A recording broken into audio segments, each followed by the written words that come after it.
Le projet de regroupé, c'est un projet que j'ai porté pendant ma campagne aux élections à la présidence du MEDEF Réunion.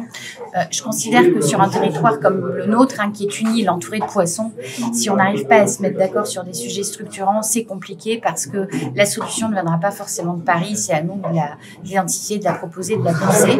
Et donc, je suis super contente parce que là, aujourd'hui, c'est un vrai marqueur. On a réussi à créer ce mouvement socle avec la CPME, la DIR, la FRBTP et l'UMI.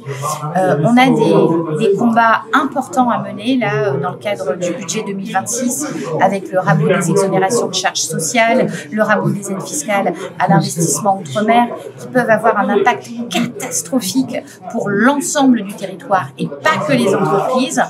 Et une fois le temps des combats passé, il va s'agir de faire des propositions pour agir sur l'environnement de l'entreprise, parler avec nos représentants politiques qui ont été d'un grand soutien dans le cadre des combats contre le rabot des exos de charges patronales et de l'aide fiscale à l'investissement outre-mer. On a tous à minima 2 points sur lesquels on est tous d'accord à La Réunion. Le premier, c'est qu'on aime tous ce territoire. Je ne sais pas quel Réunionnais peut dire un jour « je n'aime pas La Réunion ». Le deuxième point d'accord qu'on a, c'est qu'on a tous envie de mettre La Réunion en l'air. Quel Réunionnais veut pas que La Réunion se développe de manière économique et sociale pérenne ?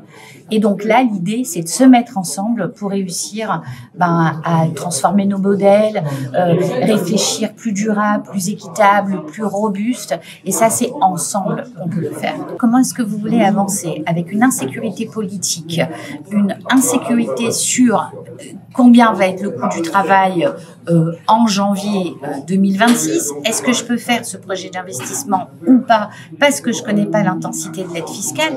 Donc, c'est super compliqué. On demande quand même aux chefs d'entreprise réunionnais de devenir des équilibristes de la gestion d'entreprise. Dans un contexte économique très compliqué depuis presque 2 ans maintenant, waouh! Donc c'est pour ça que je ne peux être qu'heureuse que Michel Dijoux, Gérard Lebon, Anthony Lebon et Patrick Cerveau qu'on se soit tous réunis ensemble.